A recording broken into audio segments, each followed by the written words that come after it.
Marvelous Marvin Hagler was undisputed middleweight champ from 1980 to 1987. He defended that title 12 times. Today, I'm diving into that legacy of Marvin Hagler with his son, boxing promoter and enthusiast James Hagler. James is Marvin Hagler's son, and he and himself is a promoter and entrepreneur. We talk about growing up the son of a legend, how his father's influence shaped his career, and his mission to help revolutionize the sport. This is a good one that you're going to want to tune into. And thank you, everyone, for the support. If you're enjoying the content, drop me a like, comment, and give me a follow. The subscriptions and feedback I get are super crucial and super helpful as I continue to make good content. Now, let's get it.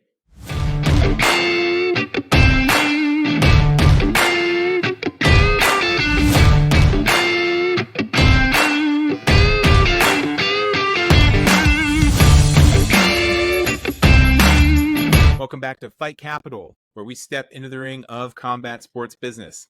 I'm your host, Ryan Rappaport. Today, I'm joined by James Hagler.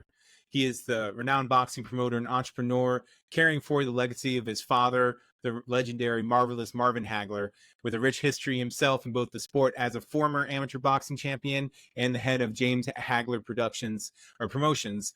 He's dedicated to elevating the boxing scene to new heights across the world. Thanks for joining me today, James. How are you and where are you joining from? Hey, I'm doing great. I'm from Ohio right now. Yeah, man. Appreciate you taking the time today. Hey, so, man, I'm just curious, what must it have been like growing up with your father, Marvin, who's reigned as a champion for over 7 years? And how did that shape your perspective on boxing and influence your career as a promoter and as a boxer yourself? Well, it was I don't know, it was interesting. I went to the gym with him every day, so I was there with them every step of the way from the beginning to the end. You know, as far as I can remember, I think I was like 5 years old, and then I got about 7 or 8 and started going to his fights. And the crazy thing about it, hanging out with him, was when you went to the gym, you had to box. So I can remember first time going to the gym. It was interesting to see everybody doing what they was doing, but I wasn't too much interested. I just wanted to draw. All I did was draw. And then there was this guy named Steve Fortune, and he used to do magic tricks, and he used to always entertain me with all these magic tricks. I mean, he used to eat. I don't know if you remember, but back in the day, the bag gloves that they had used to have that metal in it, and the metal was right here, and it was just like a regular glove, but with the metal in to keep for the weight, for the heaviness of it. So he would take that out, and then he would say, "James, look, I'm gonna eat this." And I was like, "How the hell are you gonna eat this?" So he just did, and he eat it, and then all of a sudden it disappeared. You know what I'm saying? So it was entertaining at first, and then after that it got a little boring, and I stopped falling asleep. So Dad said, "Hey, you can't fall asleep at the gym." That was a no-no. He said, "Okay, get ready to work out." So he gave me some hand wraps, and he gave me some shoes and a pair of gloves, and next you know, everything just evolved right from there. So I started boxing and stuff, and I had to box all the little kids that came through the door. I was boxing them, and my first time I boxed, I think I was 7 or 8 years old. And I boxed a kid who was a little taller than me, and I remember me and my dad were working out on a Saturday and a Sunday. And he was training me for it. And then Monday we went to the gym, and I had, fought the kid. I did really well, but I started crying, and then that was it. And he would just tell me that you can't be crying in there. And this is a lot of things. And that was like the last time I cried, just because it was new to me. And just as a kid, it's a whole lot different. So it was a lot of fun until the point, until the point came where I wasn't able to compete. I could do everything in the gym with everybody. I could do anything in the gym, but I couldn't compete. And I was so bummed about it. It wasn't like he said no. Him and the coach and others, it wasn't say just no. They was just like, yeah, we're gonna do something here. We'll let you fight in the Junior Olympics, and they would just talk about it, but it didn't know what happened. Yeah, man, it's got to be hard walking in those shoes too. I mean, I never thought about it like that. I just wanted to be as good as he was.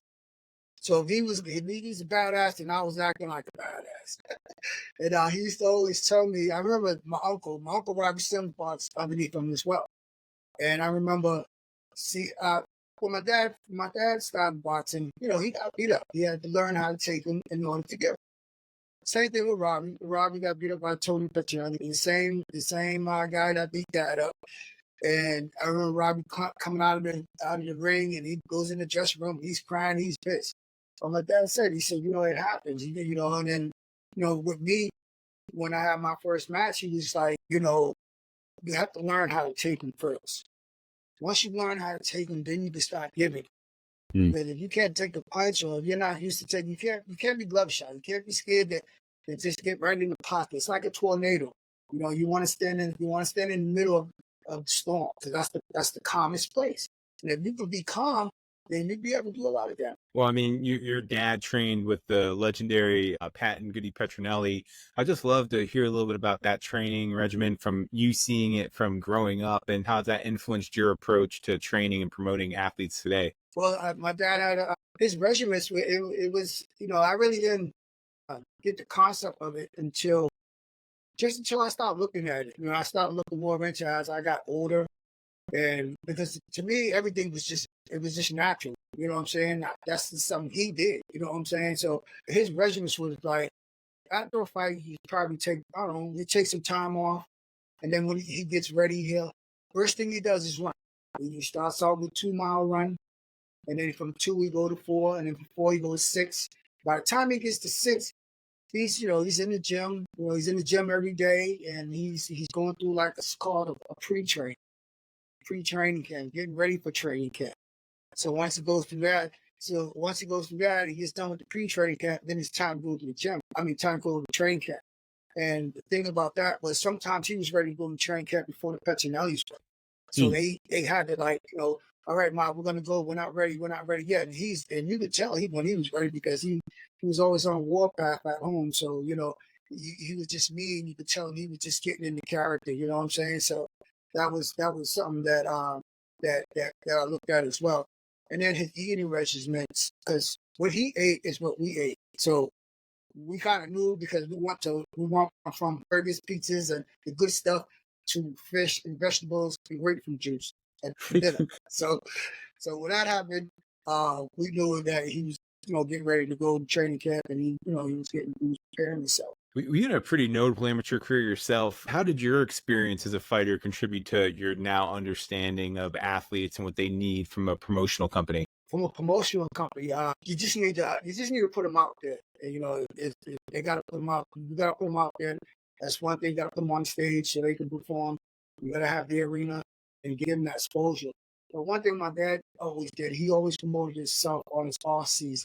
A lot of these fighters today, they don't really do that. They're starting to get into it now, as you see Ryan Garcia and those guys, Tank Davis, Mayweather. They become content creators because they have to. You got to promote yourself. And if you don't promote yourself, like I would have to say, Boo Andres, he promoted himself, but not hard. He didn't go hard, and that's why he was such a, nobody wanted to fight him, because he was, what they call it, high risk, low reward type of thing, and that's because nobody knew him. Same thing with Mike McCollum. He used to always say my dad ducked him, and none of the big guys wanted to fight him, but couldn't make no money with him. But he just was a high risk. You could lose your fight to that guy. So when you fight a guy like that, you want to make sure that it's worth getting in that ring with him. To put it on the line, so to speak. So these type of guys really don't promote themselves heavy. And you have to promote yourself. You want that big money, promote yourself. Help the promoters out. And nowadays, these promoters get kind of lazy because they got social media, so they're not doing some of the things that you would be doing if you didn't have social media. So that's kind of like my edge to try to incorporate some of that old stuff into something new. But they changed a lot of rules too. You can't put posters up on phone booths no more, and phone poles no more. The street promotion changed so much that it's bananas. So some things you can't do, but there's still other things that you can do. So I'm just going to try to incorporate both to get the best out of it, to get the most out of it. Where they're lazy, I don't want to be strong. Talk to me a little bit about the American Boxing Association, and what are some of the initiatives that you've championed there, and what made you want to be a part of that organization? Well, I got a call from one day from the owner. His name is Dean Smith, and I like what it stood for, because and what everybody wanted to do, what everybody's trying to do with the American Boxing Association, what the people are trying to do there, is we want to help fighters. We want to make sure that fighters get done properly. We want to take care of them. Something happens in the ring, or something happens in the ring, you want to be able to help the families out. So they got a bunch of things that we're trying to do. Like, we're trying to get fighters to get insurance. We're trying to get insurance, but the only thing about insurance is that the insurances don't want to pay because it's high risk. But from what I understand, Gordon Ramsay, his hands is $5 million each in short, and he's a cook. Yeah. You I know what just I'm burned saying? the crap out He's of a cook, myself so this I morning. mean, they So like he can't. Yeah, but they won't let the fighters do it because they say, well, he uses his hand to fight. You know what I'm saying? But look at Gordon Ramsay. He can cut his finger off if he wants to, and if he don't wear a cut glove. it's a great point, man. Yeah, the insurance thing is always for combat sports always one of the biggest issues, and I know why there's a lot of people that want to unionize, protect the athletes, and also protect the sport itself. I mean, Hey everyone, quick favor to ask. Did you know that nearly 80% of the people tuning in right now aren't subscribed yet? That subscribe button down below is what powers me every week to keep putting out these podcasts. Big shout out and thank you to everyone that's been supporting me for this. I couldn't do it without you. If you're enjoying the content, please subscribe below. It means the world to me. And for everyone supporting me, thank you so much. Now back to it's so hard out there. But it's definitely a different time today, right? And your father was part of another generation. And when I look back and I think of that historical bout he had with Sugar Ray Leonard, I'm just curious, how does that legacy influence your work and kind of how you look at how you brand and promote yourself today? Just based on that fight. Yeah, I mean, I think the fight and everything leading up to it, right? Because it really was, I think, a game changer. If you just look at, the way it was promoted and the results and how that all kind of played out, and I'm just curious what you think of that and what it means for the game today. Well, me personally, I believe that they should bring 15 rounds back. I really do. And I'm a big fan of that. My dad was a big fan of that. And the reason is 15 rounds back for super fights. Only super fights, 15 rounds. And my thing is this. Okay, if we got to give them an extra 20-second rest in between rounds when it comes to the 13th round, so but you need to go because anybody could walk through 12 rounds. You could train to do that. You know what I'm saying? But you got to separate the men from the boys, especially a big money fight like that. 15 rounds is going to help with the judge. And I believe that they should. I believe that they should bring in add the concubine numbers to judge it too. I mean, it doesn't decide anything, but it just helps the judge. You know what I'm saying? Give the judge a little bit of help, and they need the instant replay so they can go back to see between rounds, just like if that was a real knockdown, because it could have been a slip, because that happened to my dad before O'Dan. He was flipped, and it looked like he got knocked down, but he didn't. And they had to go back and get that erased off his record. So those type of things I think that the sport can use. And another thing, my dad wasn't in favor of this, and they was talking about this at the WBC convention, talking about posting the score up ahead like they do the basketball game.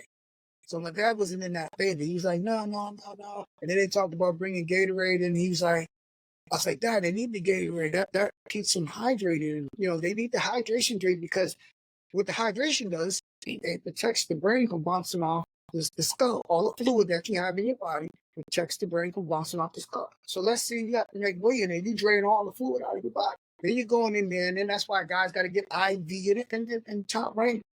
I would be embarrassed as a promoter to just to film somebody getting an IV in their arm because they didn't make weight. And a lot of guys, and then the thing is, if you don't make weight, right, you don't have to fight. You can want to tell you just like that and take the money and run. I'm not think fighters should do that. I mean, that's better than, I'm going to find him on 1.5 million. Yeah, if he got more than that, he don't mind giving that away.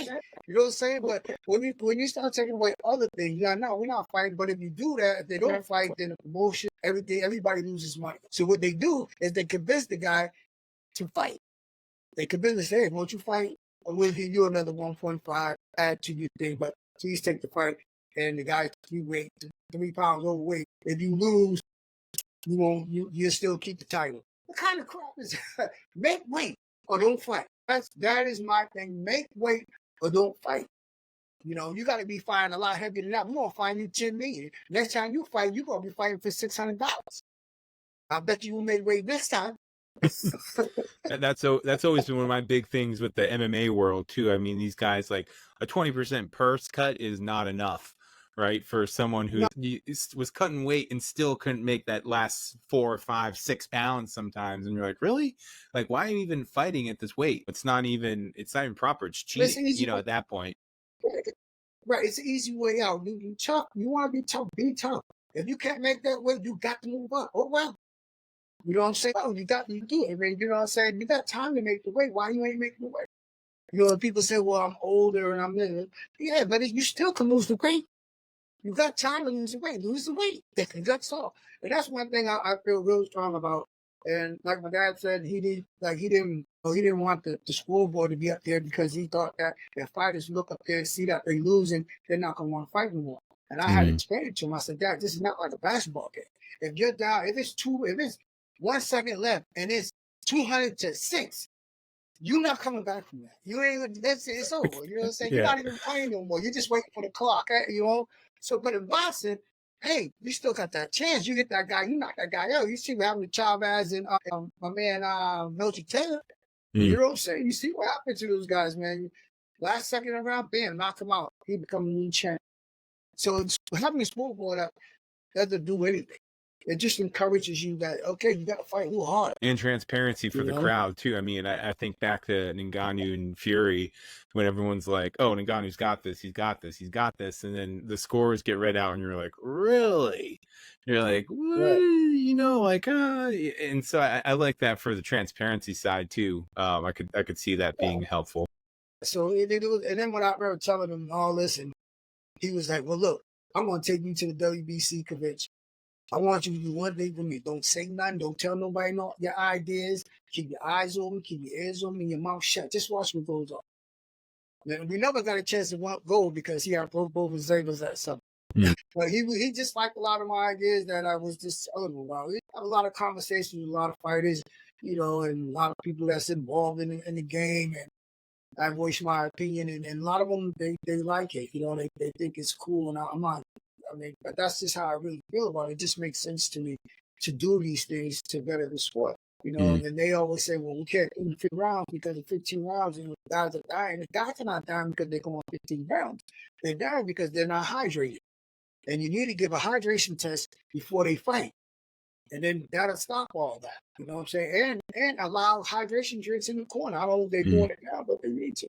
Mm. You know, you could drink that. You know, you keep the fight hydrated, and it makes for a better fight. I mean, those are all super valid points. I'm just curious, looking forward, what are some of the main goals that you're looking to achieve in the next few years with your James Hagler promotions, and any way you're planning to look into attract new investors and partners and everything you're working on? Well, my thing is, I want to do it like George Foreman, so to speak, because I get crossed up from people saying, well, you might as well do it big because you're gonna have the same problems with boxing promotion. You'll have the same problem with it if you did something small.